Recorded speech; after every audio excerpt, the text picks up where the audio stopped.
Kelly Pendry had been in and out of clinics, bleeding more days than not, in constant pain, and extremely bloated. She had been prescribed antidepressants to contraceptive pills despite the continuing symptoms. She described that feeling this pain was all in her head. Finally, 5 years later, she was diagnosed with a terminal cancer. While she is still fighting to live every single day, there are women out there who had never had the chance, and I know that I stand before girls who had experienced similar inadequacies in both medical settings and society. Today, I'll be discussing what many consider to be a non-issue. There is a continuing prejudice against women who are ill due to the ignorance of hospital staff, the lack of representation in medical settings, and the harmful but traditional view of women. To start off, common phrases such as crying like a girl or are you on your period, which every woman here has heard, makes a mockery of female suffering, and it continues to be propagated even in so-called intellectual circles such as medical staff. As much as 50% of women felt as though their doctor downplayed their own symptoms. This is life-threatening, as having a fast diagnosis, especially when having a heart attack, is crucial to even make a recovery, yet women are half as likely to be diagnosed correctly when presenting to the emergency room as men are. While many researchers point to modifying heart attack detectors to better cater to women, this is a rather convenient excuse once you consider that it isn't just heart attacks, it's strokes, it's cancer, and it's practically every other major illness that's harder to diagnose in girls. It's a nice reminder that these aren't just statistics, these are real people, one of them being Jackie, a woman of color who underwent kidney failures, fever, fatigue, extreme menstrual cramps, and joint pain, was told that there was nothing wrong with her and was given antidepressants.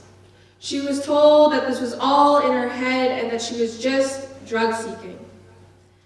Finally, 10 years later, she had been finally diagnosed correctly by a female doctor with lupus.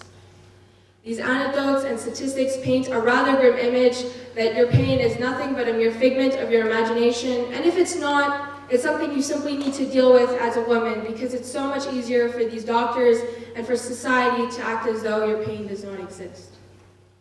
Continuing on, it's a well-known fact that for women with autism, their said diagnosis will be long awaited or even misdiagnosed in part to common diagnostic biases. These common diagnostic biases essentially dictate who gets diagnosed and who doesn't. They can be found in autism, depression, and even heart attacks. Yet despite these known biases, the same criteria is still applied for everyone. These biases seep into public view. Googling heart attacks, 90% of the resulting images depict a man despite them being far less likely to die of a heart attack than a woman is. Even in medical textbooks, there were found to be fewer diagrams using women than men for no real apparent reason, which affects how a doctor perceives and thus diagnoses their patient. Facing forward, there continues to be a lack of representation. The most staggering to me was a 17% female enrollment in a decade-long breast cancer trial. These examples illustrate how there's a continuous neglect of girls in medical education that affects their lives, and transitioning on to my next point, society. Finally, once the woman is diagnosed, the societal pressures invade into everyday life. In general, we face certain pressures to be a good wife, to be caring, to be reserved, and to be loving. But once we become sick, these tasks become even more imposed, presenting larger stresses onto girls who are already ill. We make fun of women with STDs, but we never look to the men that gave it to them, or the wives who have trouble conceiving, yet coincidentally experience higher rates of violence. Another interesting coincidence, once we become ill, we are 20% more likely to be divorced as opposed to our counterparts.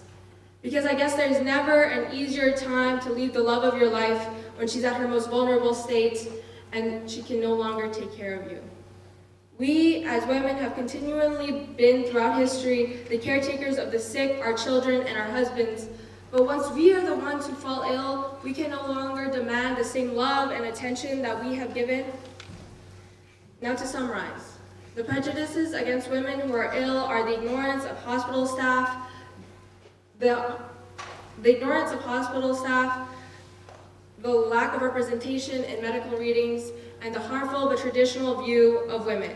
This continues to affect girls emotionally and, as I've covered, physically. And now while I stand in front of a crowd of beautiful women, future doctors, psychologists, fathers, husbands, and wives, I beg of you to take care of our mothers, our daughters, our nieces, and our girlfriends the same way that they have taken care of us, so that they don't have to be another lesson learned.